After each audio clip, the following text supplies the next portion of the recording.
அன்று மாலை சாலையில் சென்று கொண்டிருந்த காரை திடீரென்று அர்ஜுன் சத்தமிட்டு நிறுத்த சொல்லவும் அதிர்ந்த தேவா காரை ஓரமாக நிறுத்தினான்.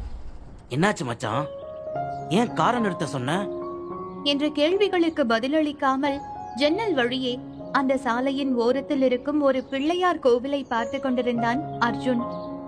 இவன் என்ன கோவிலை இப்படி பார்த்துட்டு இருக்கான்? ஒண்ணு இங்கிருந்தே சாமி கும்பிடணும், இல்லனா இறங்கி போய் அங்க கும்பிடணும். இப்படி காருக்குள்ளேயே உட்காந்துட்டு பிள்ளையார சைட் அடிச்சுக்கிட்டு இருக்கான். இதுக்கு முன்னாடி பிள்ளையார இவன் பார்த்ததே இல்லையா என்ன? அர்ஜுனின் பார்வை அந்த கோவிலில் நின்று கொண்டிருக்கும் ஒரு காதல் ஜோடியின் மீதுதான் இருந்தது. அங்கு நிற்கும் ஒரு பெண் தன் காதலனுக்கு தன் கையில் இருந்த விபூதியை எடுத்து பூசிவிட்டு அதை ஊதியும் விட்டுக் கொண்டிருக்கும் காட்சி அர்ஜுனின் மூளைக்குள் ஏதோ சித்து விளையாட்டை நடத்தி கொண்டிருந்தது. அவன் வாழ்விலும் இப்படி ஒரு நிகழ்வு நடந்தது போல தோன்றியது அவனுக்கு. இம்பாசிபிள், நானே ஒரு ஏத்திஸ்ட், நான் எப்படி கோவில்ல, அதுவும் ஏதோ ஒரு பொண்ணு கூட இந்த மாதிரி நின்னு இருப்பேன்? ஏன் தான் என் மூளை வர வர தேவையில்லாததெல்லாம் யோசிக்குதோ என்று நினைத்தவன் காரை எடுக்க கூறி கையால் சைகை செய்தான் நண்பனுக்கு. என்னடா ஆச்சு? அந்த பிள்ளையாரு அதுக்குள்ள வரம் கொடுத்துட்டாரா? என்னடா சொல்ற?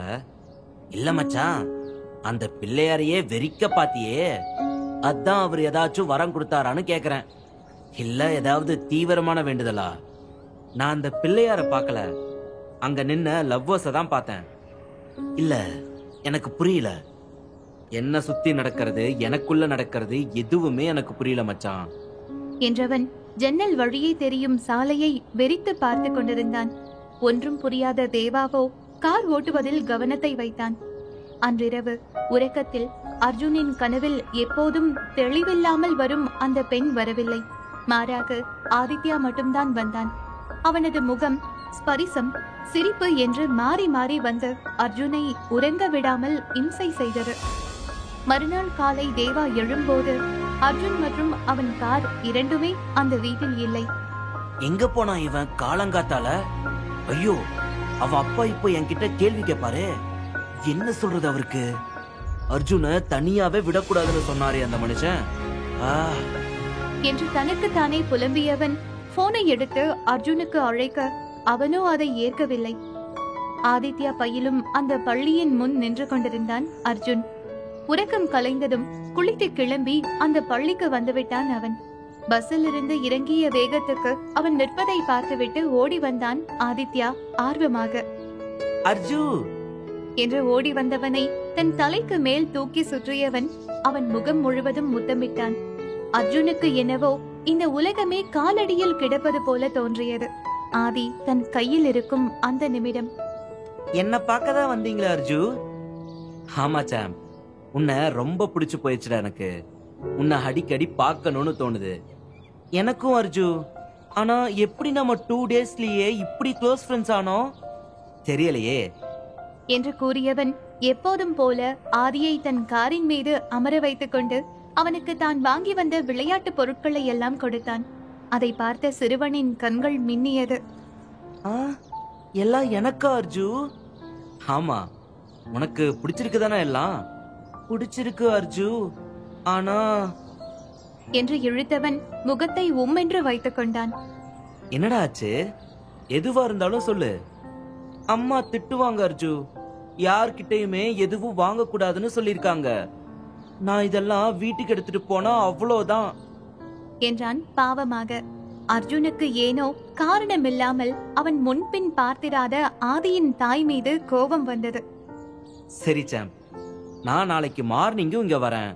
நீ உங்க அம்மா கிட்ட இன்னைக்கு என்ன பத்தி சொல்லி இதெல்லாம் எடுத்துக்க பெர்மிஷன் வாங்கிட்டு வா, சரிதானே என்று கேட்க ஆதியும் புன்னகை முகமாக தலையசைத்து விட்டு அர்ஜுன் கொடுத்த சாக்லேட்டை மட்டும் எடுத்துக்கொண்டு அவன் கன்னத்தில் முத்தமிட்டு விட்டு ஓடிவிட்டான் பள்ளிக்குள்.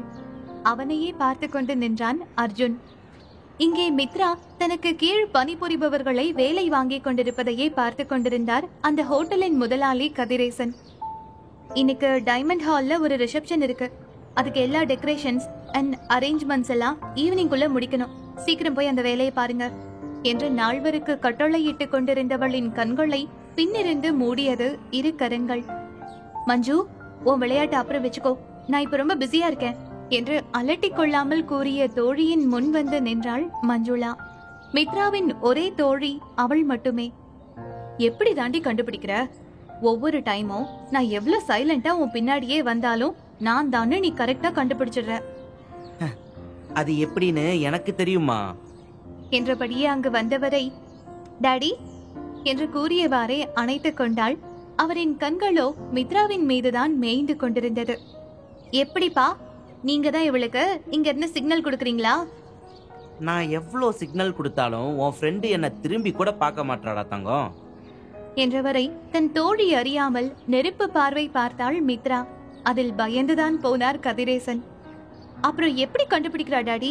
ஒருவேளை என் பெர்ஃப்யூம் வச்சிருக்குமோ? அதெல்லாம் இல்லடா, உன்னை தவிர வேற யாரும் மித்ராவை நெருங்கிட முடியுமா? இல்ல நெருங்கதான் விட்டுருவாளா உன் ஃப்ரெண்டு என்றார் மித்ராவை பார்த்து கொண்டே. அவளுக்கு அந்த இடத்தில் நிற்க பிடிக்காமல் தன் தோழிக்காக பல்லை கடித்துக் கொண்டு நின்றாள், எங்கோ பார்த்து கொண்டு. கரெக்ட் டாடி, இவ ஒரு ஃபயர் மாதிரி தெரியுமா? ஸ்கூல் படிக்கும் போதுல இருந்தே அப்படிதான். தப்புன்னா சப்புன்னு அரைஞ்சிருவா, அது யாரா இருந்தாலும். ரொம்ப போல்டான கேர்ள். தப்பானவங்களை பக்கத்திலேயே நெருங்க கூட விடமாட்டா. ஆனா அப்படி இருந்த பொண்ணு இன்னைக்கு ஒருத்தங்கிட்ட ஏமாந்து பிள்ளையோட தனியாதான் நிக்குது. நாடு அப்படி கெட்டு போய் கிடக்கு. என்னத்த சொல்ல. சரி, நீங்க பேசிட்டு இருங்க, நான் போய் வேலையை பாக்குறேன் என்றவர் அந்த இடத்திலிருந்து செல்ல மஞ்சுளா தன் தோழியை குற்ற உணர்வாக பார்த்தாள். மித்ராவோ சாதாரணமாகத்தான் நின்றாள். சாரி டி, அப்பா ஏதோ தெரியாம பேசிட்டாங்க. நீ ஏதோ மனசுல வச்சுக்காத. இட்ஸ் ஓகே டி. இதை விட எவ்வளவோ பேச்செல்லாம் வாங்கி மறுத்து போயிட்டேன். அவர் சொல்றதும் ஒரு வகையில கரெக்ட் தானே. இதுல நான் கோவப்பட என்ன இருக்கு? சரி, நான் போய் வேலை பாக்குறேன் என்று கூறிவிட்டு மஞ்சுளாவின் பதிலை கூட எதிர்பார்க்காமல் சென்று தன் கேபினுக்குள் நுழைந்தவள் அங்கிருந்த வாஷ்ரூமிற்குள் நுழைந்து அங்கிருந்த கண்ணாடி முன்பு நின்றாள். அவள் கண்கள் கலங்கி போயிருந்தது. எதுக்குடி இப்ப கலங்குற? அவர் சொன்னது உண்மைதானே? காதல்ன்ற வார்த்தையால இப்ப ஏமாந்துதானே நிக்கிற? அவ உன் வாழ்க்கையில முடிஞ்சு போன அத்தியாயம். அதை மட்டும் ஞாபகத்துல வச்சுக்கோ. தேவையில்லாம யாரோ என்னமோ சொல்றாங்கன்னு உடைஞ்சு நிக்காத. ஆதித்யாக்கு நீதான் எல்லாமே. அது மட்டும் உன் மைண்ட்ல இருக்கட்டும். பணத்தையும் காதலையும் எப்பவுமே நம்பாத மித்ரா என்று தனக்குத்தானே தைரியம் கூறிக்கொண்டவள் முகத்தை கழுவி துடைத்துக் கொண்டு வெளியே வந்தாள். இங்கே சென்னையில் தன் அறையில் தன் மூத்த மகனை கத்திக் கொண்டிருந்தார் ரங்கநாதன். 3 லட்சம் ரூபாய்க்கு அப்படி என்னடா செலவு பண்ண ஒரே நாள்ல? ஒருத்தன் ஊர் ஊரா போய் பிசினஸ் டெவலப் பண்ணி கோடி கணக்குல சேர்க்கிறான். நீ அதை அழிச்சிட்டு இருக்கியா ஜெகதீஷ்? உனக்கு அப்புறம் பிறந்தவன் தானடா அவன். அவனுக்கு இருக்கிற டேலண்ட்ல கொஞ்சம் கூட உனக்கு ஏன் இல்லாம போச்சு? நீ இப்படியே வெட்டியா காசு செலவு பண்ணிட்டு இருந்தா அப்புறம் உன்னோட எந்த கார்டையுமே யூஸ் பண்ண முடியாத அளவுக்கு நான் என்ன பண்ண முடியுமோ அதை பண்ணிடுவேன். பாத்துக்கோ. எங்க அப்படி பண்ணுங்க டாட் பாப்போம்.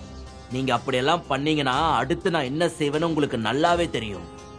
உங்க அருமை 2வது பையனோட ரகசியங்கள் எல்லாத்தையுமே எங்க சொல்லணுமோ அங்க சொல்லிடுவேன் என்று திமிராக கூற அதிர்ந்து நின்றார் ரங்கநாதன். கேளுங்க நேசிப்பாயா ஆடியோ சீரீஸ் உங்க குக்கு எஃப்எம் ஆப்ல. டவுன்லோட் தி ஆப் நவ.